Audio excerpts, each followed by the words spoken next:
Pennsylvania, and I have the privilege of chairing the Climate Change Work Group. Here to answer all your questions and convince you that it is, well anyway, we'll get into that. So, did everyone get a red ticket when you came in? Okay. Anybody need any? Okay, good.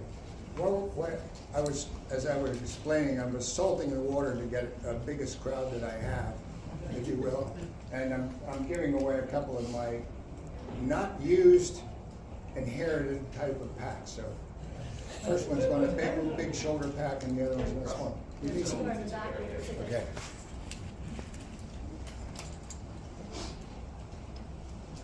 Thanks. Oh, and here's the bag. So good.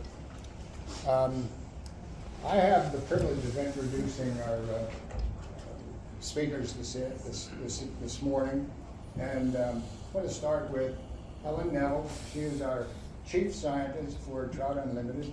Helen, tell us a little bit about your background in Sure. Hi, everybody. Thank you for coming to this session today. I have been at TU for 17 years now, which is always amazing for me to say. I'm based out of Boise, Idaho. My background is in ecology and evolution and conservation genetics, but I've, as part of the critical issues of conserving fisheries, climate change has always been front and center to my work. And so I organize science for the organization nationally just to make sure that our work is guided by the best available science, and I work on a lot of different things today, but have very much appreciated being involved in this group since its inception, I think in 2013. Yes. And Lindsay Slater. Lindsay is our administrative liaison to the ones that need to know about it, right? Yeah. I don't, is it better to use the microphone back there? Yes. Okay, I'm Lindsay Slater. I'm Vice President of Government Affairs for Trout Unlimited. I've been here for 5 months now. And this climate change work group has been very fascinating, and I'm enjoying the meetings we have at the end of each month. So all of you volunteers are amazing, and the time you're putting into this is just really, really special. So it's going to pay off, and I'm really, really looking forward to working with you in the future as we go along. I came to TU, I was in Congress for 26 years with last 23 with Congressman Mike Simpson from Idaho, and many of you might know him as he's been doing a salmon plan, which he and I take a bit of the credit for developing the plan with him to take out the 4 lower snake dams, replace the benefits, and recover our wild salmon in Idaho, Oregon, and Washington. So it's just been an incredible process working with Chris Wood over the years and the TU folks. And it just made me realize this would be an incredible place to land, and I was just fortunate enough to end up here. So I'm really looking forward to speaking to you today, so thanks so much.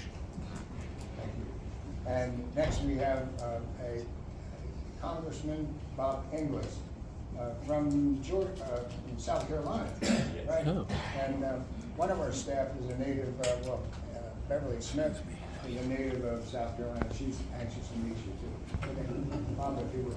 Yeah, just found out Helen is from South Carolina, Greenwood, South Carolina. Yeah, so to quote Pat Schroeder's old line, "Don't tell my mother I'm a member of Congress. She thinks I'm a prostitute." So, so I'm a recovering member of Congress. I used to be in Congress. So I'm also a recovering lawyer too. So I'm double recovery, and very glad to be here with you. And I was just asking Lindsay about the famous, in my view, Lindsay's Wall in his office in Washington, in Mike Simpson's office. It was just incredible. On the 4 walls of the office was the entire plan of the 33 billion, right, of how to accomplish this thing. Mike's objective of saving the salmon. Because you've probably read, but I can tell you it's true, sitting with Mike, who I served with in Congress, just the 2 of us in the office, he tears up when he talks about the salmon. I mean, he is that committed to saving what he calls God's most amazing creatures. And the thing is, Mike needed Lindsay to figure out that wall. So you got a guy here who really knows how to get things done. So I was in Congress 6 years, out of Congress 6 years, came back for another 6. So I was a recidivist. So Drew is next, all right? Shall I give this to him, Russ? And I should say, I've forgiven him already because he's now a resident of Georgia, but formerly of Pennsylvania, the great state of Pennsylvania. Right? Drew is the conservative director for Citizens Climate Lobby, and here to learn a lot about his view of what climate change is all about, and from his perspective, from everyone's perspective, how we're going to tackle this issue, and work to make it happen if we can. So with that, I think we'll start with Helen, and each you're going to spend about 10 to 15 minutes to talk, and then we'll have a Q&A afterwards, if you will. Okay, so I'll use the microphone if that's helpful. I'm just going to do a quick 10-minute overview of sort of the impacts that we're seeing from climate change. A lot of this you all know because you're seeing it yourselves. I think it's kind of undeniable where we stand today on this issue, and talk to some degree about what the science says, and so how we're guiding our work at TU.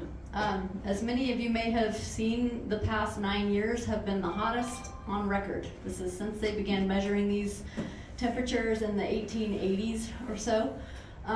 What we are seeing is what has been predicted by all of the climate modeling for many decades now. Less snow storage, diminishing glaciers, reduced flows, earlier runoff and lower summer flows. This is a picture on the right of a stream. I work a lot in Lahontan cutthroat trout, which is now it's its own species, as those of you who saw Kitty, one of the 4 deep evolutionary lineages of cutthroat trout. But this is what we're seeing more and more frequently in their streams in the Great Basin Desert, and this is a species that's listed on the Endangered Species Act, and so this is a huge critical threat to that fish. We are also, as you know, experiencing more extremes of everything, right? At the same time we're experiencing drought, we're experiencing extreme downpours and flooding in major areas of the United States. So this is Vermont this summer and Yellowstone River last summer. Major impacts to the things that we all care about and love. At the same time, as I mentioned, we are now seeing a mega drought that has been anchored over the West for several years. This is the largest, one of the 2 worst droughts experienced in 1,300 years. It's of biblical proportions, and there is no doubt that this is, largely exacerbated by human influences. We're also seeing that fires are increasing. Kitty talked about this a little bit this morning. Trout and salmon evolved in a very dynamic landscape in the West and even in the East as well. They're well able to they're equipped to deal with impacts like fire and disturbances in landscapes where they have intact habitat and can move and are connected and can take refuge. But the issue now is we're seeing fires like we've never seen before. This study from 2020 didn't even include the recent California fires and some of these massive fires in Oregon. So at that time they estimated we have an increased area of 8 times in terms of the footprint of fires today, which means that there's very little possibility for trout to take refuge or salmon to take refuge when these fires hit, because they hit entire watersheds often. And also the severity is much more extreme. This year we saw astonishing ocean temperatures, and that's something that we don't talk about much except for anadromous fishes, but from Florida to the West Coast, we're out of our normal realm of what we've observed, and the main concern here is that we're going to hit some tipping points that will change the climate of our planet as we know it. So, getting a grip on what this is meaning for trout today and what we're seeing is a little bit more difficult. As Kitty talked about, we don't always have data that is as timely, but what we know, what we've predicted, is tremendous declines in the range of these fishes. This is a really nice interactive resource that you can get on from the USGS. The website is down here at the bottom. And you can go through various scenarios of putting in different potential temperatures, and they've done a lot of sophisticated modeling based on data to look at the probability that the brook trout would be found in a given watershed. And so this is mapping the, watersheds that have a 50% probability of having brook trout in it. And what they're saying is that if temperatures increase by 4 degrees, that probability will decline by 77%. So major decline is expected in brook trout. And the key I want to emphasize is this doesn't even capture, these kind of models, which we've done ourselves out in the West, mainly capture things like current distribution of the fish, temperature thresholds, and some things about flow, but it doesn't capture some of these impacts like fire, or some of these major impacts like Kitty talked about this morning, the loss of the coastal fog, right? None of that kind of thing is put into these models. So I would say these are even conservative estimates of impacts. We've done some work on cutthroat trout in the West, and our efforts out West have suggested that we will experience about a 50% decline in the distribution of cutthroat trout. You can see, let me see if I can get this to work. Here's the range of the Lahontan cutthroat trout, which I work on, and you can see all the black occupied sites currently and where they're predicted to go in the future with changing temperatures. So this really could be a critical threat to these fishes. I just wanted to emphasize the good work of the Climate Change Working Group, and we've done a series of surveys that hopefully some of you have seen and participated in yourselves, but the latest one was in 2019, where we asked you all what you felt about climate change, and it was very clear that our membership is highly concerned about this, right? I mean, we went through a long period of education and outreach, but I think that this speaks volumes to where we are today with the concern of our membership. So just wanted to give a little roadshow of some very brief ways that TU is helping. There are 3 different ways that we can address climate change. One is adaptation, which is simply increasing the resilience and the resistance of fish in their habitats to climate change. So improving the health of populations, reconnecting systems like Kitty talked about, improving habitat quality, all of that. So I'm going to give you a few examples of that help them handle the stress of climate change more easily. Sequestration, which is storing carbon. Talk about a few examples of that.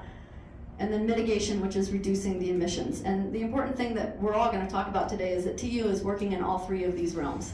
And you may not be familiar with some of our work here, but so from the adaptation part, this is really emphasizing what trout need, right? Like restoring their habitat so they can be more resistant and resilient in the face of climate change.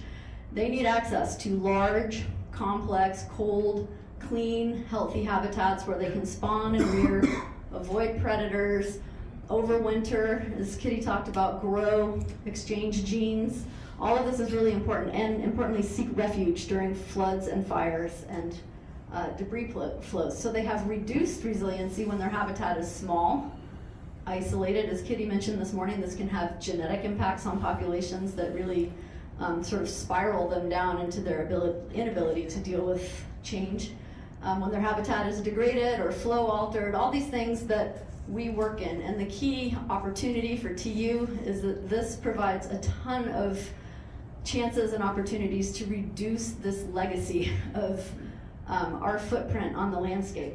And I showed that modeling that TU had done and others have done about the distribution of trout. And the thing I wanted to emphasize there is the way we do those models is we look at the distribution of presence or absence of trout across the landscape, and then we model that information along with the characteristics of the landscape. How isolated are populations, what is the temperature, what is the flow regime, but that's based on what we see today, right? And so the key is that what we see today is a degraded and really reduced health of these ecosystems. Lahontan cutthroat trout is listed for a reason.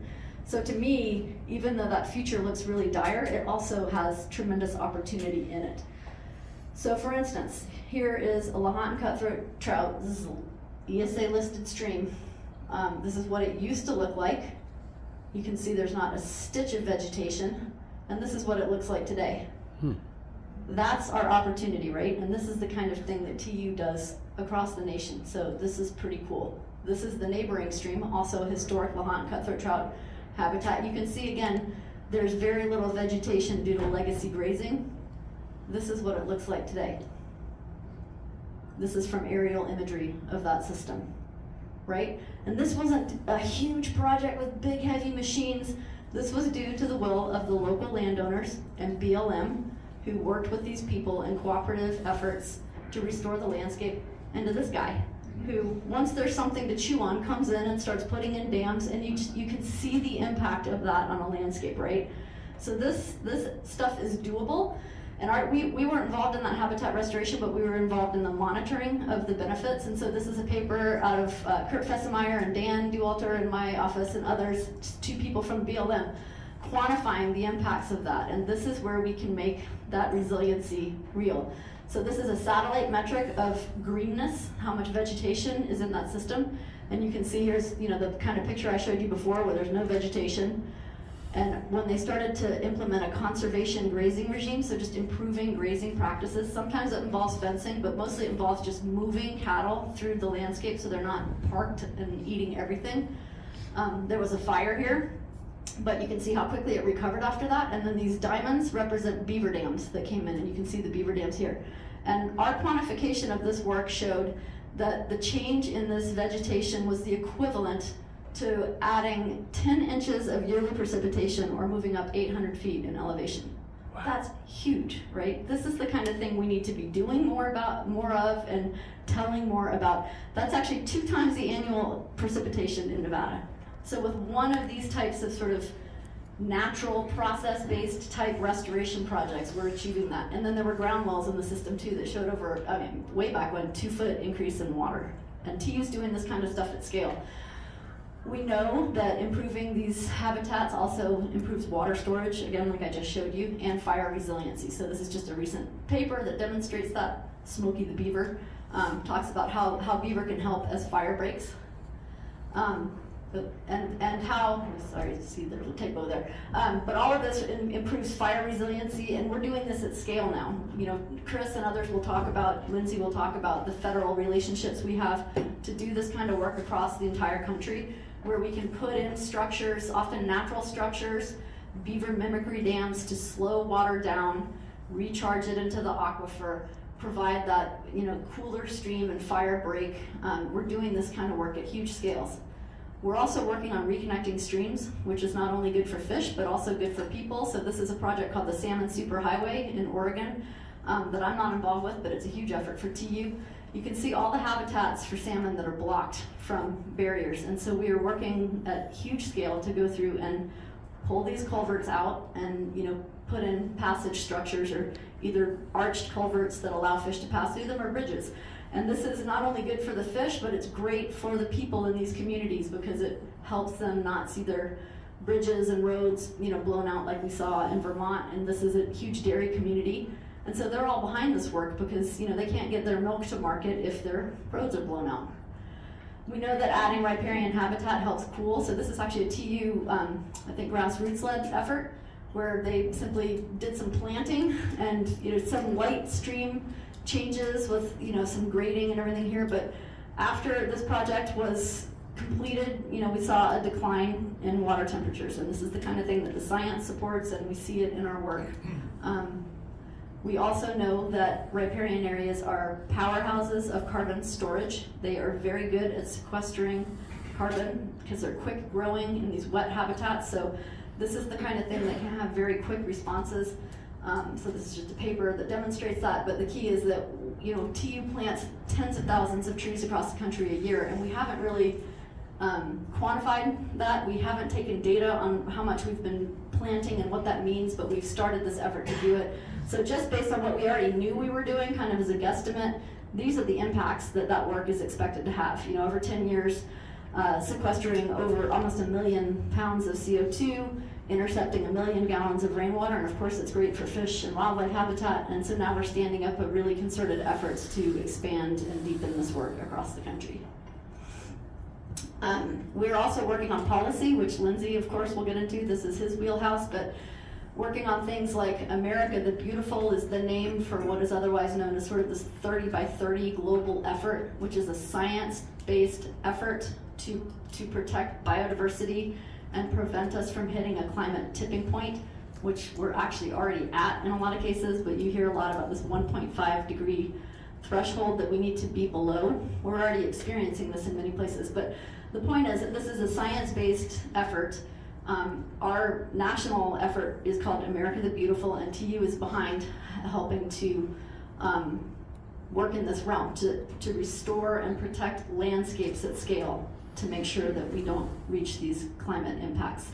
We're also working on, I'm actually going to be hiring in the next month, hopefully, or initiating the process to get a new nature-based solutions scientist, so someone who can be in our group, who can help us make sure that we're tracking this complex science as it comes out and applying it to our work. So we're trying to expand our efforts on all these fronts.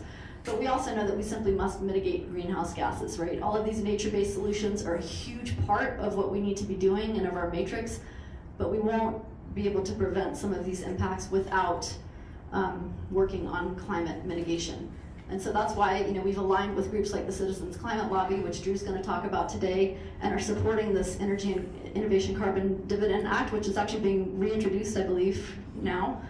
So we can answer some questions about that. You can find resources about this here. It's one of various pieces of legislation we may support in the future, but a really important one. So the take home, and I think I'm going to end there, is that climate change is here. We're all already seeing the impacts. There will be more impacts to come. We have to work to reduce emissions, but all of the work that we do at TU is just, you know, essential. And I just wanted to emphasize how important what you do with this organization and through your interactions with other groups is to helping to address these issues. So that's it from me. Oh, sorry, one more. Other thing is just Climate Change Working Group. We have a website, great resources on there. We'll talk a little bit more about that, but thank you.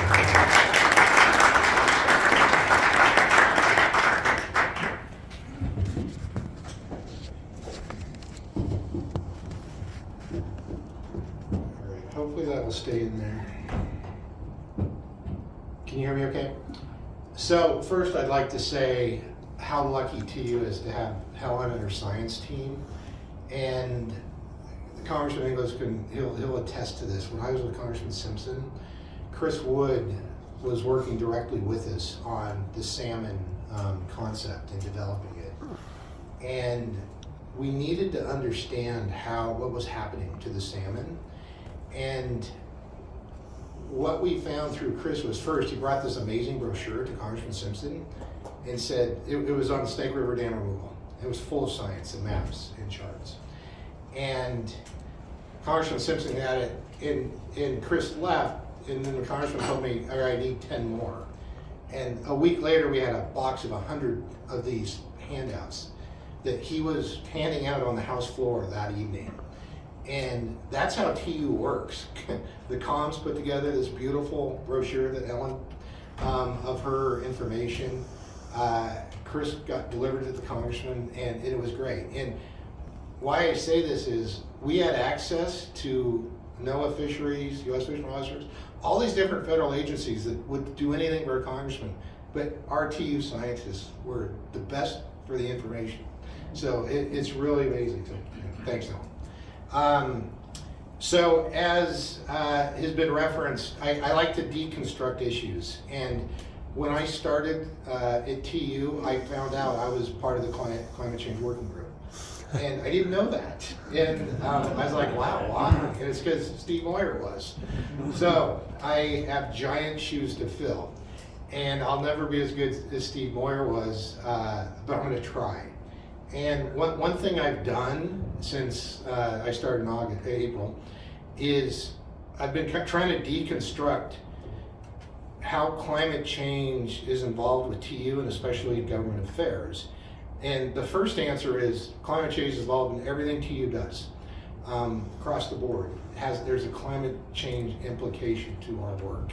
So that's easy. But then I deconstructed how can we in government affairs work with the working group so that, one, we can move the ball forward in helping with climate change and do actions that actually make a difference. And I'm just gonna go through, I've got 5 or 6 ideas of how government affairs, our staff, can look at things as we work with climate change. And the first thing I want to say is there's long-term issues that we all want. Drew's going to go through his legislation. There's a lot of climate change legislation in Congress, and we all know the Congress is going to shut down in just a few hours. And sadly, it's so dysfunctional right now that these really important long-term pieces of legislation that have to be done, they're going to take a while, I think. And it's not to put cold water on it, it's to say we're going to have to keep at it and keep reminding people. But when 5 people can keep Congress and government shutting down, it's really to get them to do bold ideas. It's going to be hard to get there, but we're going to get there, and it's going to be because all of us in this room are not going to give up, and we're going to keep trying. So that's the first thing. But then the next is the actionable things that can be done. And when we look at the IRA bill, Inflation Reduction Act that passed, that was the greatest thing to fight climate change that Congress has done since I've been. I was 26 years in the House of Representatives, and it's the greatest thing Congress did while I was there. And almost $400 billion is put towards renewable energy, with the goal of reducing emissions by 41% below 2005 levels. And it's quite a goal, but it's something very tangible, and we're seeing the money being put to work already. And part of that, when I say, okay, what are things we can do now? So that money, through all of everyone's good work, the lobbying and the conservation community to you, now we have to protect it from clawbacks. So over the next 3 remaining years that's out there, we have to make sure it doesn't get taken away from the agencies that it's gone to. So that's something we have to keep a direct eye on as part of protecting the work that's been done on climate change. Then permitting reform is another thing that we need to be involved in, because that's, we have to figure out a way to deploy renewable energy resources, transmission, yet in a way that works with conservation, with species and so forth. We do need these things, renewable energy, but it's got to work as well. So that's something else we're going to have to keep a close eye on through the Climate Change Working Group. Next is climate resiliency, and government affairs is very much involved in this. As Helen mentioned, the 30 by 30, the administration's goal, protect 30 million acres of land. We're standing up a public lands protection group within government affairs, and what that's going to, that's essentially protecting landscape lands on a landscape level. Significant lands like the Ccwg, we're looking to protect 1 million acres of wilderness in the Ccwgs in southeast Oregon. Every bit of land we can protect is going to be very good for the climate. In addition to that, we're doing our habitat work throughout TU. We've got significant amount of funds through the Inflation Reduction Act, the bipartisan infrastructure law, and we are deploying that at large scale through like our Keystone agreement with the Forest Service, $25 million that we're putting on the ground. These are important projects that Helen just described, and we're doing it on a wide scale, and we're really ramping up the deployment of this. I'm very proud to join a group where the Forest Service, the agencies, they went to Chris Wood and to our staff and said, we need somebody who can do this. And TU is one of the very few organizations in the United States that could do this. And all of that is going to be good for habitat adaptation and protecting the riparian areas and so forth. So that's all good. The next thing is awareness. I think we need to have discussions with our climate change working group. It's interesting. One problem that came up with me when I was with Congressman Simpson was we want to remove the 4 lower snake dams, which are clean green energy. It's very good energy, hydropower. but it's also not good for the fish. And we say, okay, if the dams need to come out, our idea was, okay, we're gonna replace it with wind, solar to battery. And now we're finding that there are wind projects, solar projects, that don't work. And there's kind of a conflict there. Is we do need wind and solar if we're gonna say we're gonna take out dams, clean hydropower. Because, gas, coal, that's not the answer, we all know that. So we have to examine where TU fits in this. And from what I've seen is we've got a really pragmatic position where we're looking at these strategically on a one-on-one basis. But as permitting reform is going through, we're gonna work closely in that to make sure it's gonna work so we can get lithium for cars, things like that, at the same time protect the environment.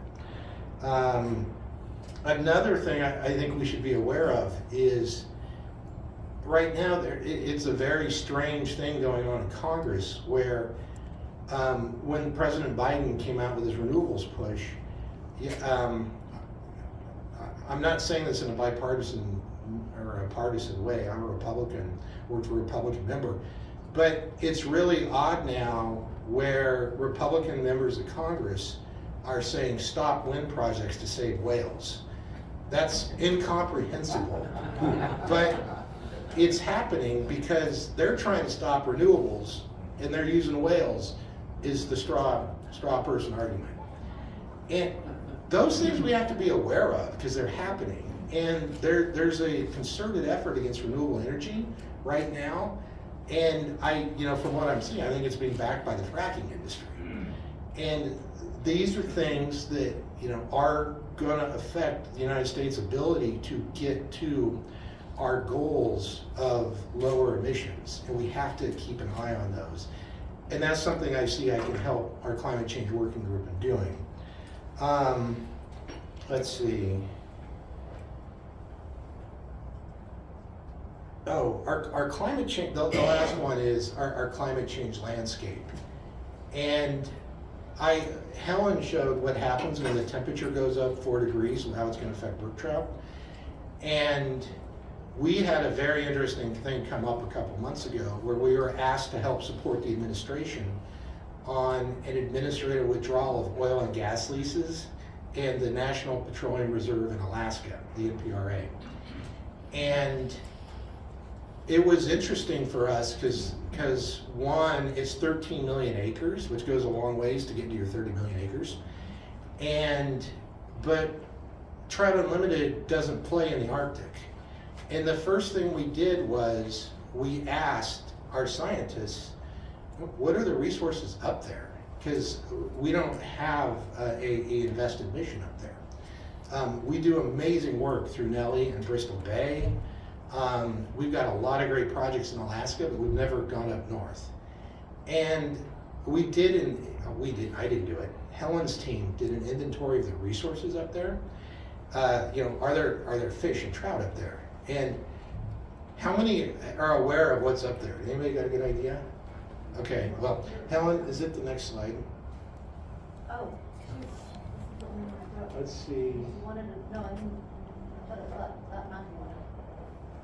did not know. Do you know? Oh, I thought you put it up there. Well, that's the slide. That is it, right? Can we make it bigger? Oh, yeah. Thanks. Sorry. That's all we got. So Helen's team put this map together just so we could get an idea of what we're working with. Hold on. These are all the different fish species Yeah. above the Arctic Circle on the North Slope. And there's a lot going on.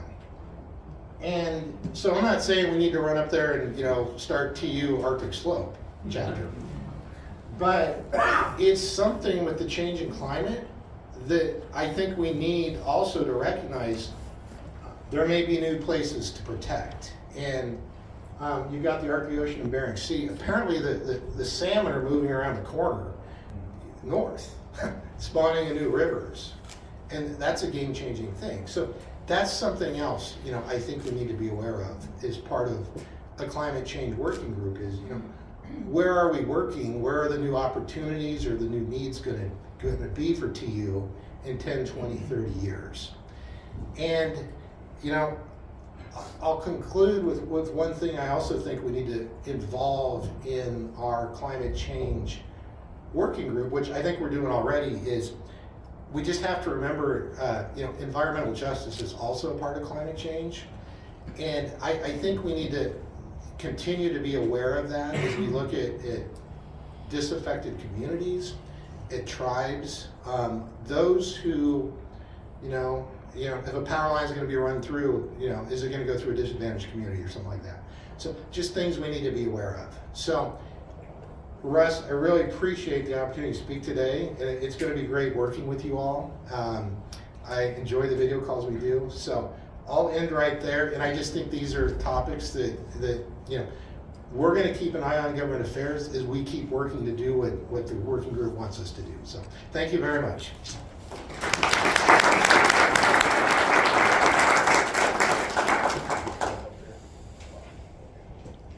Bob, if you would be next.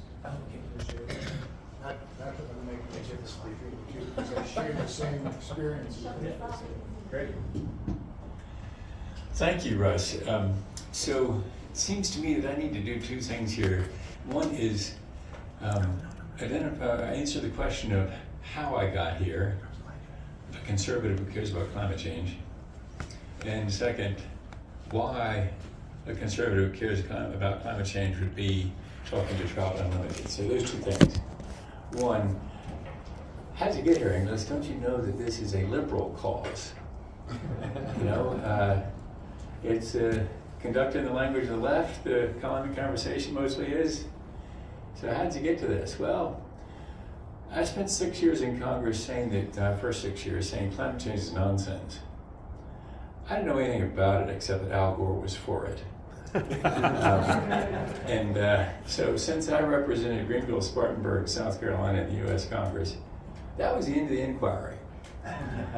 Okay, I admit that's pretty ignorant, but that's the way it was my first 6 years in Congress. Then I was out of Congress 6 years doing commercial real estate law again in Greenville, South Carolina. Had the opportunity to run for the same seat again in 2004. Our son, the eldest of our 5 kids, was turning 18 that year, voting for the first time. So he came to me and said, "Dad, I'll vote for you, but you're going to clean up your act on the environment."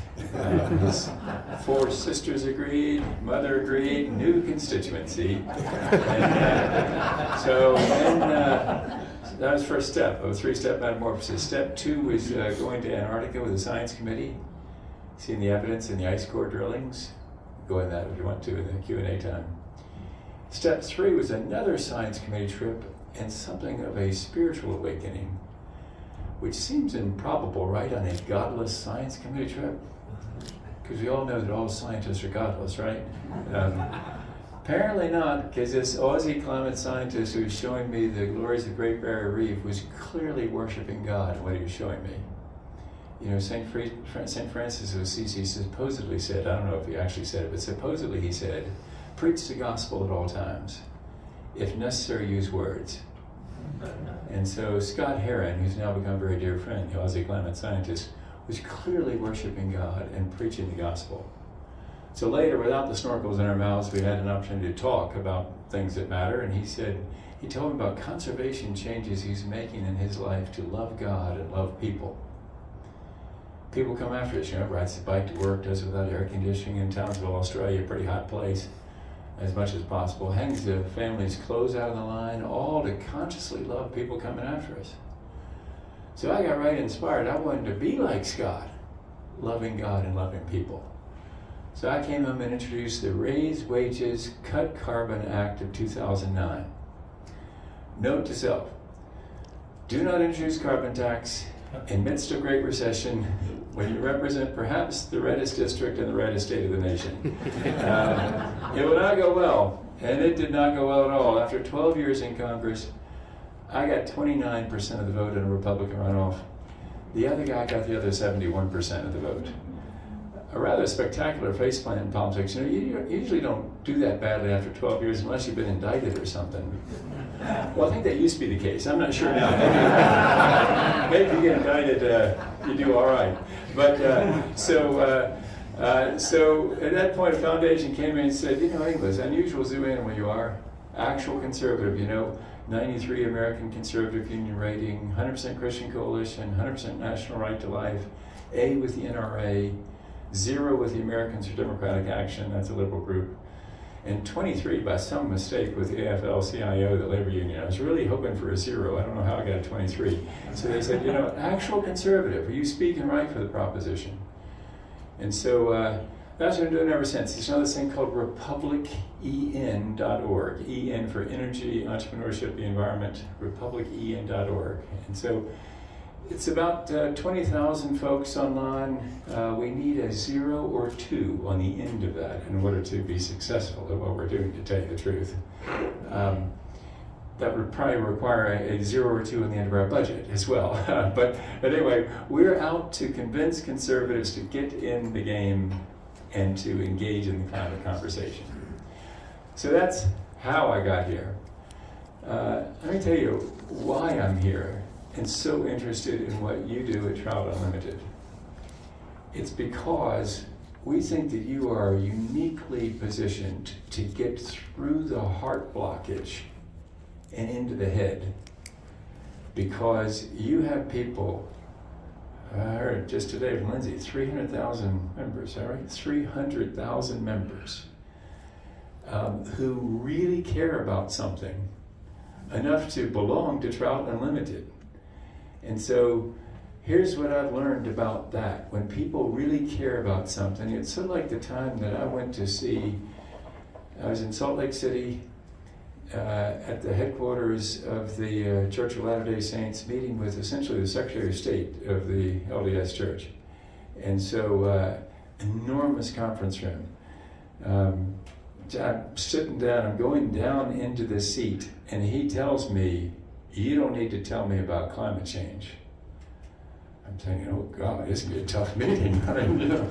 And then he continued, my skis are hitting rocks. And I knew we had it. Because the guy loves to ski.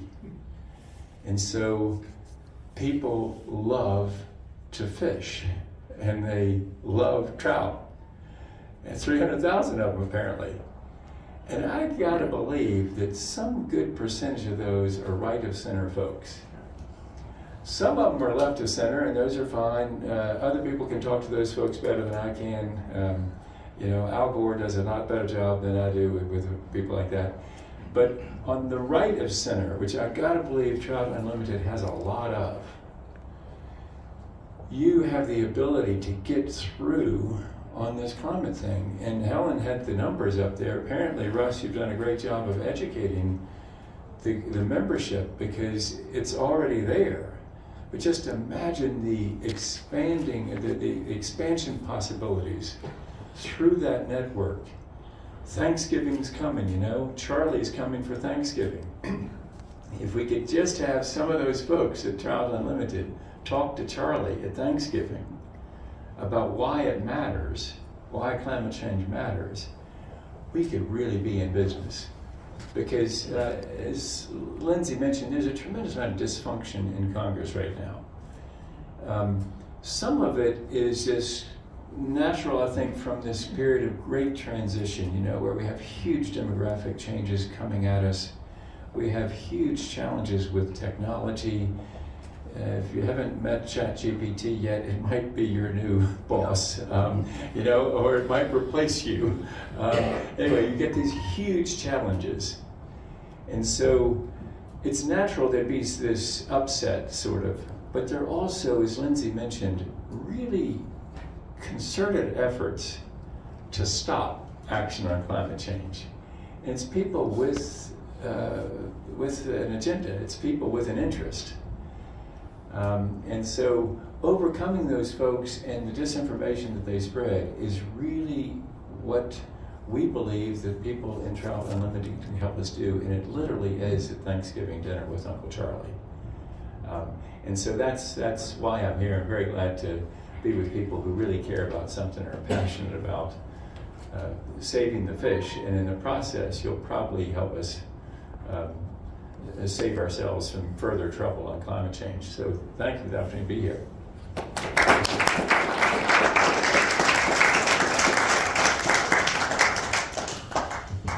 I'm going to use the podium because if I stand up front, I'm just going to pace. All right. So, as Russ said in the beginning, my name is Drew Irely. I am the Conservative Outreach Director for CCL. First and foremost, thank you to all of you for having me here. I'm very much an avid outdoorsman my entire life. And while at CCL conferences we do a lot of talk about climate change, I'm lucky if I do get an outdoor panel. So to see this whole thing flip-flopped, it's been a breath of fresh air for me. So thank you so much. A little bit about my role at CCL. My job, in a nutshell, is to support our volunteers in developing strategies, talking points, and opportunities for them to reach out to those right of center about the issue of climate change. And I'm sure Bob can attest, sometimes you feel like, Sisyphus trying to push that boulder up the mountain. It can be challenging, but with those great challenges comes, great rewards in the success when you actually make it happen. It's not an easy task to change the world, and to me, I believe that first step is changing yourself. And I don't say that as a hypocrite. So I'm going to share, if you'd like, or if you'd allow me to, a little bit of my own personal story. And it's similar to Bob's, which isn't hard to believe since he was a big inspiration on why I'm here today. 10 years ago, I was on the other side of this issue. I got my information on climate or any major political topic from Facebook memes. And that's about as far as it went. That's all the digging I did. Climate change wasn't real. And if it was real, the policies that are out there were too crazy, and why should I bother? I'm not touching it. Grew up in central PA, very rural area, as Russ mentioned.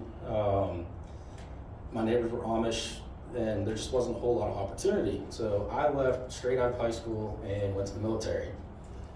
Served 2 tours in Iraq, 1 in Afghanistan, and while I was there, I noticed a lot of casualties coming off of fossil fuel routes.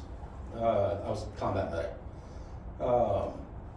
So I started digging and doing a little bit more research, and found out that from the 2009 IPCC report that over 500 casualties between the 2 theaters of operation were directly related to our dependency on fossil fuel. And that was directly related. That's not counting my friends that were coming home with cardiac and respiratory issues from being exposed to what we call OCONUS grade diesel exhaust. And I was like, there has to be a better way. Our whole motto is to conserve the fighting strength. There has to be a better way to do this. Was not ready to take action on climate change yet, though.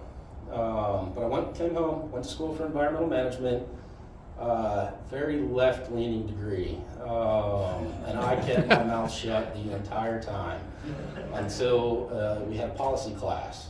And everybody in there was tax this, regulate that. And I finally broke and spoke out. Stood up and said quite a few choice words. Told them you cannot tax and regulate the economy into garbage to save the environment. We need a different way to do this. The next day, my professor emailed me and asked if I was a Republican. And I thought I was in trouble. So I started apologizing profusely, because as I said, I said some pretty bad things to people.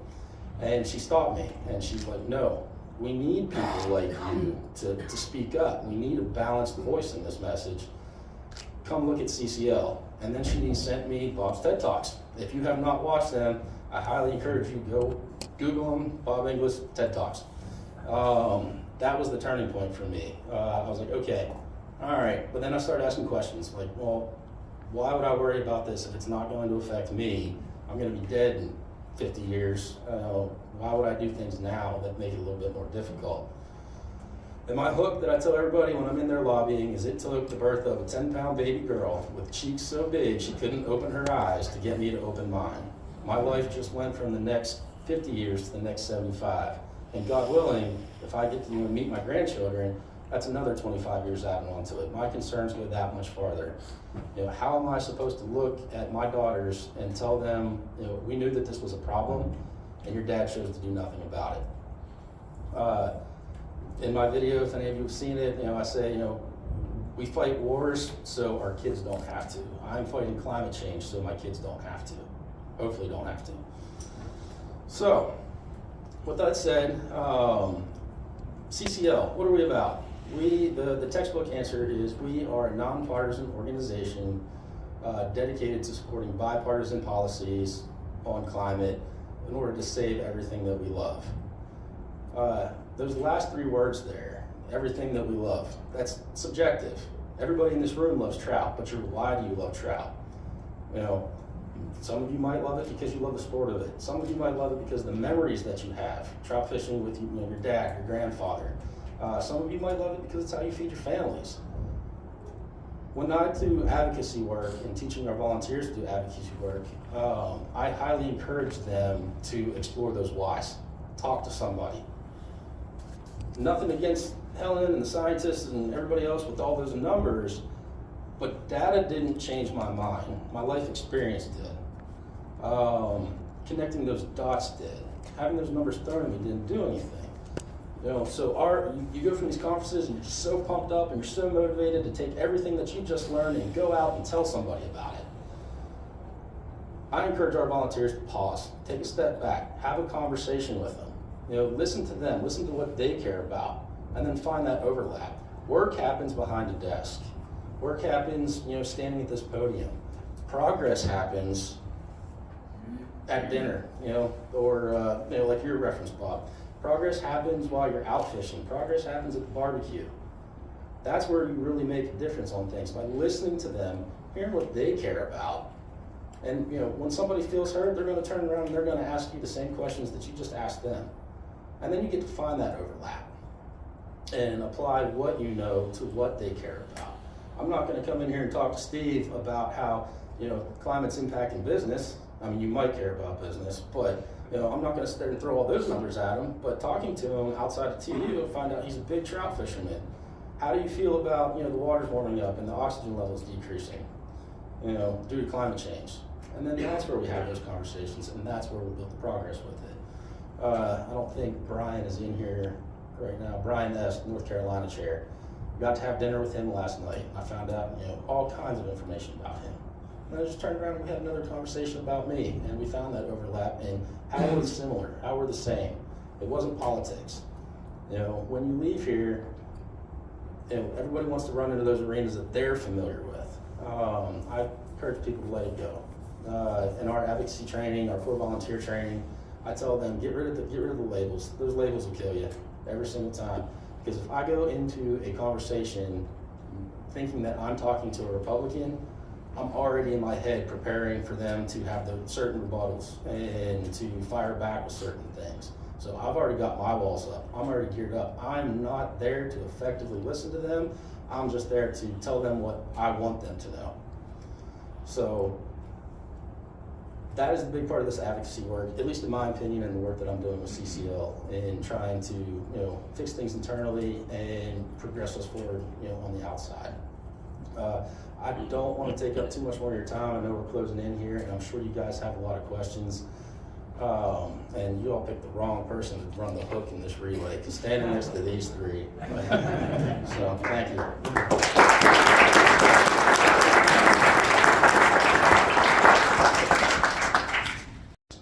Bottom line, disseminate the information that we need to get out there for everyone to hear and learn what it's all about, and to take action.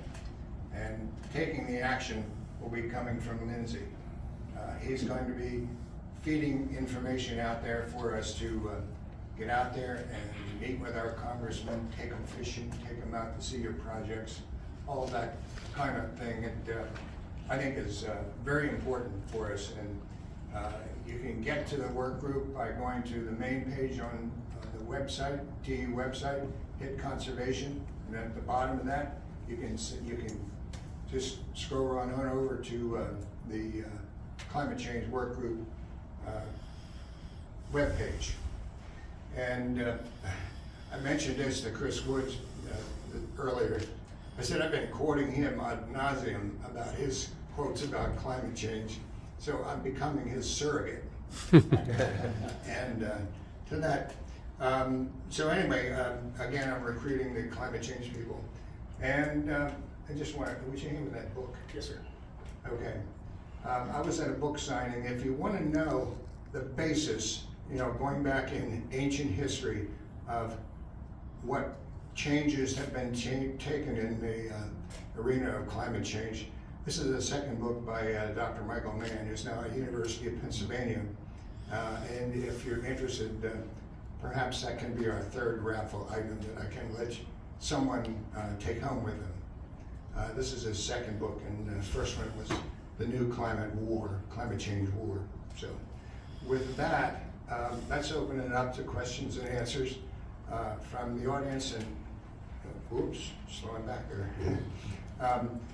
Just feel free to raise your hand and address your question to one of our panelists.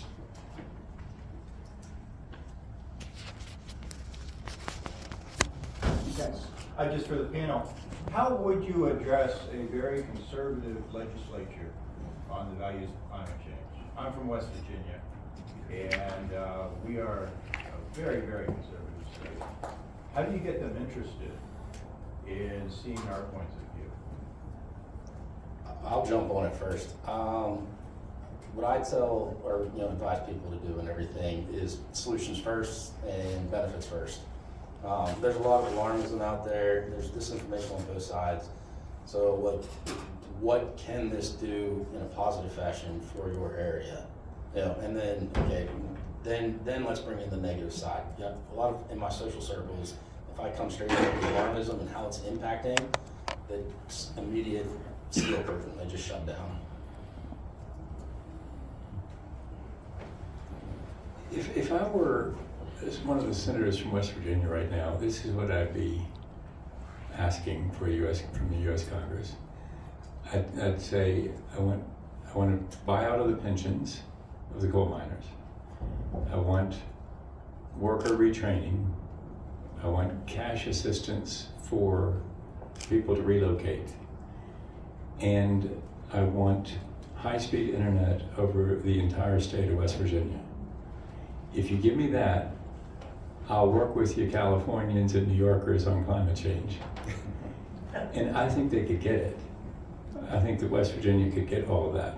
Same thing if I were one of the senators from Idaho or Wyoming. Because what they need to realize, I think, and I think they do realize it, is that coal is going under the bus. And I once spoke at West Virginia Boys State, tough audience. But I told him, one day, one of you boys, it's an American Legion program, it tends to skew to the right because they're wonderful people like Drew that actually end up serving in the military. It's an American Legion program. And so I said, someday you'll be the actual governor of this state. And I'm here to tell you, learn from us in South Carolina where textiles went under the bus. When I first went to Congress, you go up there and you get with the people from the South and you keep those Chinese imports out. The multi-fiber agreement expired and Katie barred the door, here come those cheap clothes. And our textile industry went kaput. But we had the best governor of modern times, Carroll Campbell, who died too early of Alzheimer's. And he personally recruited BMW to the state of South Carolina, and BMW replaced the textile industry. So I said to the boys at West Virginia Boys State, just realize coal is going under the bus. It's not Barack Obama's war on coal, it's George Mitchell's perfection of fracking that has destroyed your business. And it is going under. And so find a BMW to bring to West Virginia. And I think you gotta be pretty candid with folks, but don't try to tell them that, you have a solar job. Because a solar job is sort of $18 an hour, a coal job is $40, $50 an hour. So you gotta be careful not to tell a coal miner that you can go get a solar installation job. But we gotta be pretty realistic about what the situation is. But I think that West Virginia, if it played its cards right, could really get something right now. And high-speed internet across the state of West Virginia, that incredibly beautiful state with all that white water and all those Californians that are paying through the nose for a little teeny apartment, if they could work remotely in surf West Virginia, you know, I think you got an incredible thing to sell in West Virginia. But it takes pretty visionary leadership. So I don't know if that's sort of that's.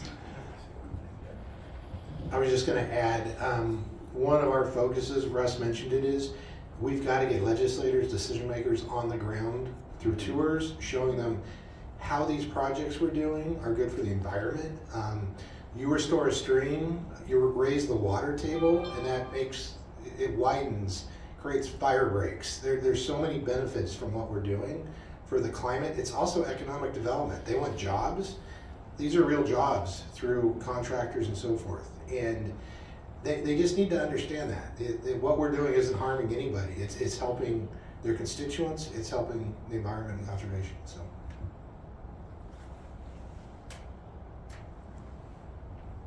I'll add one other resource, not from me, but there's a woman named Catherine Hayhoe who is a scientist, and she's an outstanding communicator around climate change. She's very conservative and religious, and she has TED Talks and all sorts of various resources that you can find on the web.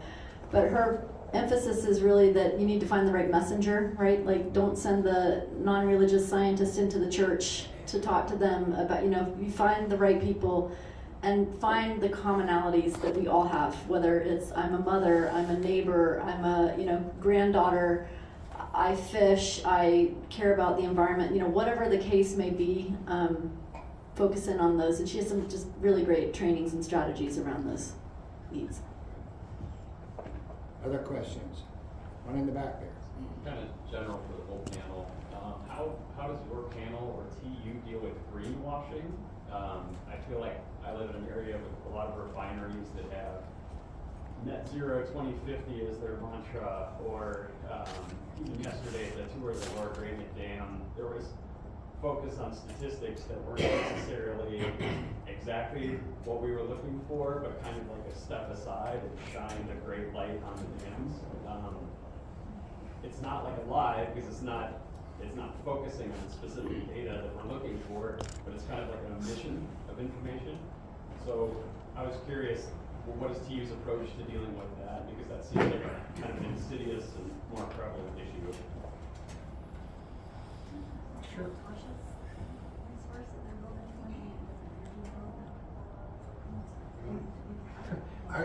What I was going to say is we're fighting it with information. It's very good information. We just updated, I think you had the brochure on your bus perhaps yesterday. I mean, it's got the facts, the figures, the information. You're right, like in those presentations yesterday, there was no discussion, at least in my groups, the difference between hatchery and wild fish. And they're lumping all the hatchery in with the wild in that discussion, but you wouldn't know it unless you were really familiar with this issue. That hatchery are harming our wild salmon.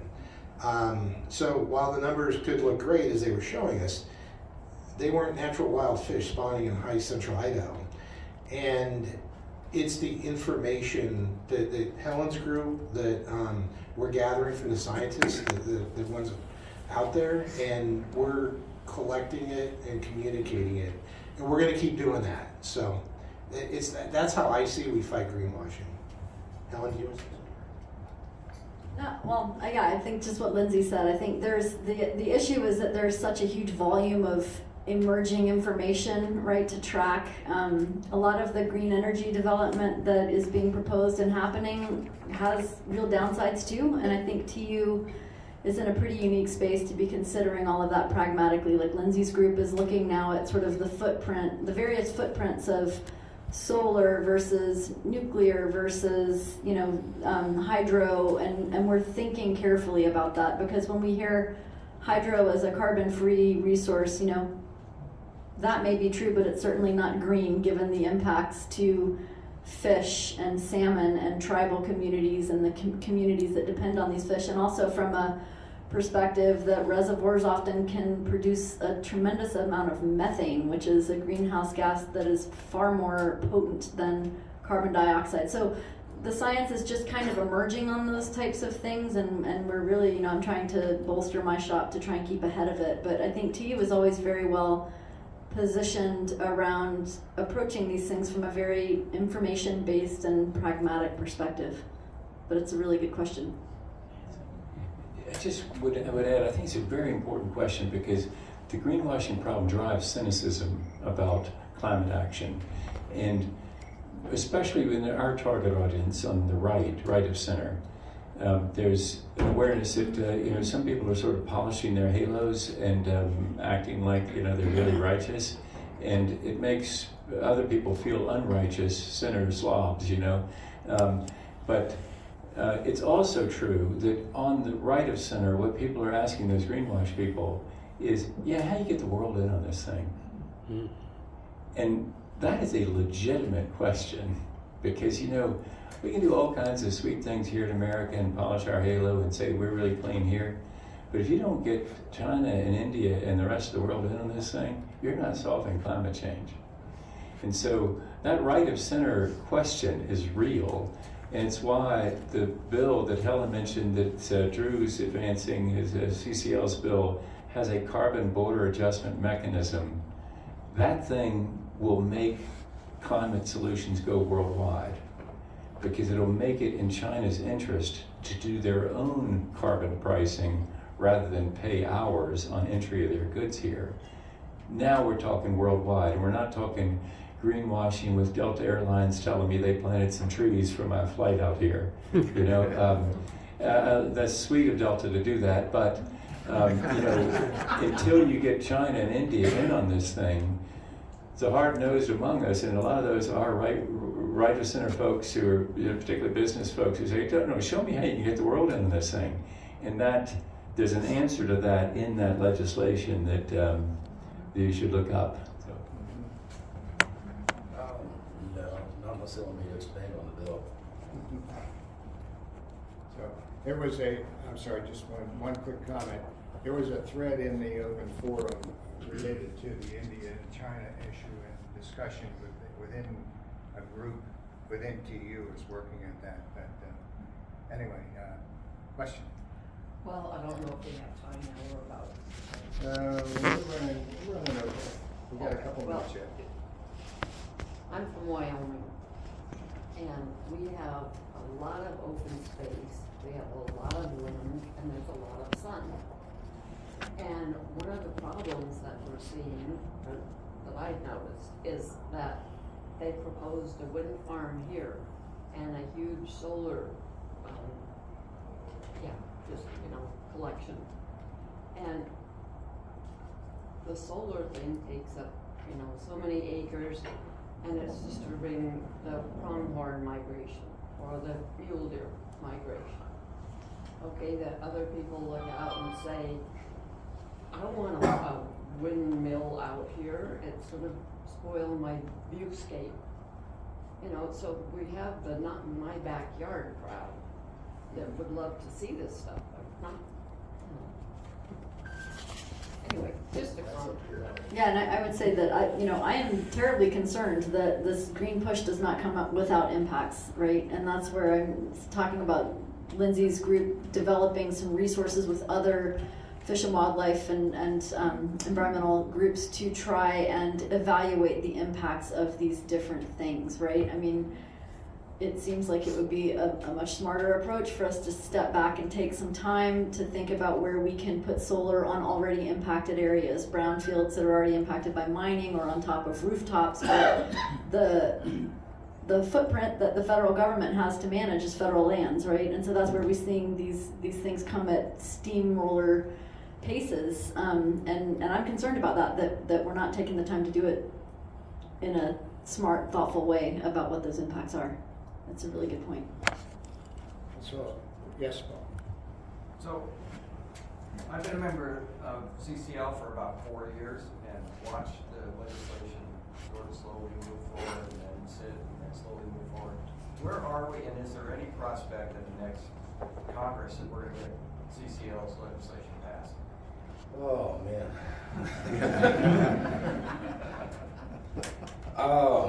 So when it comes to the policy stuff, I might as well be a volunteer as well. Like, that is more like Ben and Jen's lane. I don't know if you can speak to it since you talk, I'm sure you work with Ben and Jen. So this is what, to my knowledge, and I don't want to talk for CCL, I'm just talking for Drew. This is why we had the new policy agenda, the expansion. Talking to Ben and the government affairs team, things like that. The carbon pricing, carbon fee, like, we've beaten that drum for so long, for so hard, that we're kind of getting some pushback. Like, all right, we've heard this 100 times. What else do you got? What else can we talk about? Which is why we moved into permitting reform. Getting the bureaucratic red tape out of the way so projects can move faster. I don't know if anybody else here is from Georgia, but like Plant Vogtle, the nuclear facility down there, is absolutely terrible. You have people in Grovetown who their energy bill is $400 to $600 a month, just because that project has taken so long and it's so over budget now, and they're passing that cost on the consumer. And then we also have electrification. So moving into what you're talking about, mitigation, adaptation, and sequestration. Helping businesses and stuff exploit the IRA for the clean energy benefits, and getting things. Atlanta's doing a great job. Atlanta Metro is really taking advantage of the IRA. And then we have forestry. So reforestation for the sequestration part, as well as urban reforestation. That's the environmental justice aspect, giving people nicer areas to look at, and help clean up that air and things like that. But yet, we still love our carbon pricing. We still see it as the best first step. So that's why we are very excited to have EICDA, Energy Innovation and Carbon Dividend Act, reintroduced. I think as we see, like Bob was talking, as we see these other countries start developing their carbon pricing and their carbon border adjustment mechanisms, we have to do it. We have to go forward. EU has theirs in place right now, so when we do trade with EU, we've got to pay their carbon price in order to export our goods there. And then that money stays in their economy. It doesn't come back to America. But if we have a carbon price locally, as these other countries are getting their borders and stuff up, we have our own carbon price. That money stays in the American economy, which is why it's so important to have that. And the border adjustment is also a good way to kind of shut down China and India, to answer Nikki Haley's question at the last GOP debate. Hopefully that answers you. Here, I'll pass it off. I just add that I think we're going to be in this for the long haul. I'd like to believe that it's this current Congress or the next one, but it's probably not. But something could change. It's like this. In my party, there's a guy who wants to win one more election, just one. It's a very short time horizon he's got. Meanwhile, there are a whole bunch of others in my party, like Kevin McCarthy, who want to win in 24, 26, 28, 30, 32, long enough to die and have a building named after you. That's what speakers do, right? And so, so he's got a long time horizon. And he sees that 81% of young conservatives age 14 to 40, or age 18 to 40, are concerned about climate change. So he's going to respond to that constituency because he wants to be speaker all those years to come. I mean, he may not make it until next Tuesday, but he wants to be speaker for a long time. And so that's our current situation. And that's why, in order to make this happen, though, it has to be bipartisan. Because if you do anything on one side of the aisle, the pendulum swings and it comes back. And so we just can't do what Australia did. They did a carbon tax, undid it, did it, undid it. We've got to make a decision as the leader of the world and then stick to it. And so that requires bipartisanship.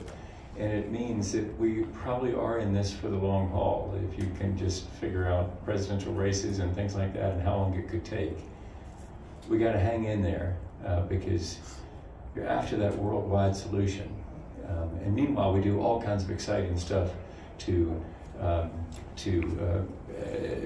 adapt to some of the changes and fix the habitat, like Alan was talking about, and doing exciting things that help immediately. But we got to be in it for the long term to see that policy through. Thank you. I think with lunchtime pressing the agenda here. Yes. Oh, Monty. Monty's another fellow from Pennsylvania here, and he has a grant brochure back here that he can just kind of explain a little bit. Yeah, real fast. Great things are happening at the grassroots level. Of the 18,000 members of Pennsylvania Council, by the way, Congressman, 85% of Republicans. So we're wow. But in our chapters, 49 of them, we've got college professors, and so we got great assets. But I want to make this point quickly. We have a landscape scale model, right, Helen? Great. And then we have something called, it's in our new mission guidance, priority waters. So a chapter in Southwest PA put together a process to identify our priority waters, where the brook trout are going to be to the end. With that information, we provided that input to Carnegie Museums in Pittsburgh, and it ended up being the backbone of a $2 million 3-year National Science Foundation to work on your issue of how do you communicate to these people. All right, so I've made about 20 copies of this. It's in the back. Use the model, follow the mission. That really helps. So thank you. Thank you. They're on the back table and the water table there. Thanks. Who has the blue bag? Okay. It's, well, Quentin here is a new person with TU, and I've gotten to know him pretty well. And he chooses to go by Q. Shorten it up and make it sweet, right? We're going to draw three tickets out of here for the bags that we have, if you will. The first one is going to be 841 5861. All right.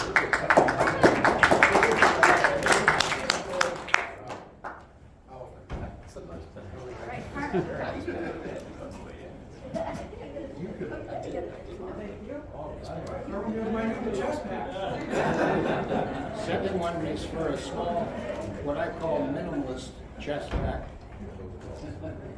That one is going to be 841 5856. 5856. Anyone? Anybody left? All right, let's try another one. 841 5863.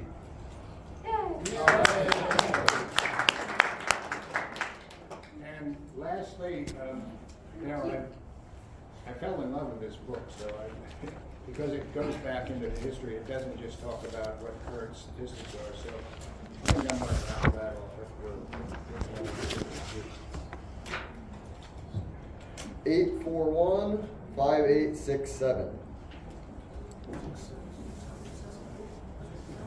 5867. Anybody? Going once, going twice, let's go with another one. 841